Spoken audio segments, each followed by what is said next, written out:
A boy who is always late receives a call from his grandmother.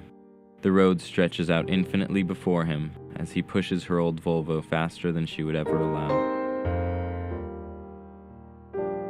When you die, you meet your Creator. In his hands, he spins the entire universe we've come to know. You can ask God one question. That's all he has time for. But the drunk refuses to move, unsatisfied with his first answer. He wants to know why. God recognizes this spirit, burning with fear, so he swallows his pride and confesses to the destitute that he isn't actually omniscient. He just knows everything that we do. We are his cranial matter, a fluctuating web of information. He doesn't actually know the secret to happiness. He was hoping we would find it. That's why he made us. Each of us is sifting through thousands of choices, searching for the ones that lead to peace.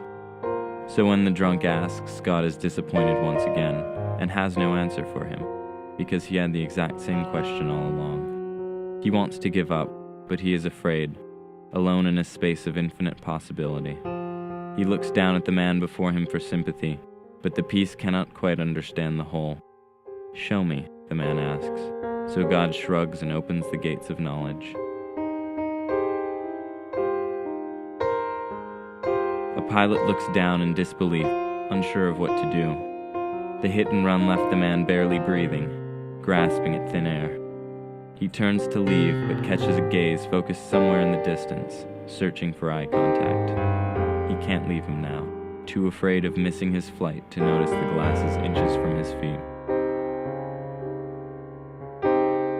A magician smokes outside the party, wondering why his wife won't be home tonight. And when the little girl asks where the rabbit goes, he can reply honestly that he doesn't know, because she's never told him.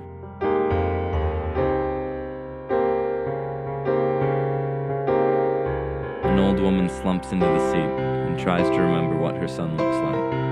Her heart is tired, but it still beats, full of love for the boy next to her that looks enough like him. A woman returns to a hotel with a voucher from the airport. They apologized for the delay, but she wonders if the pilot they blame for their problems ever existed at all. She collapses onto freshly changed sheets in an identical room and lets her hair back down with a sigh of relief that her husband hasn't called. For his final trick, a magician disappears into a bottle. He is now just a man who no longer believes in magic. He stumbles under a bridge and from his hat pulls another bottle of whiskey. Old habits die hard. He can see the hotel in his mind, where in a moment of sleight of hand, a ring disappears from the finger of an unsatisfied lover.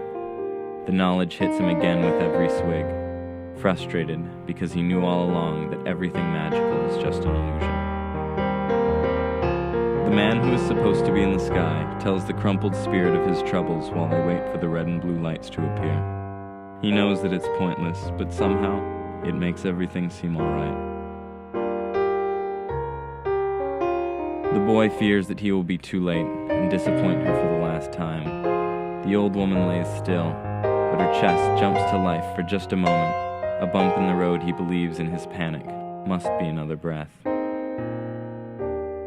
A man drowning on dry land collapses into the street and is struck by a car speeding in vain.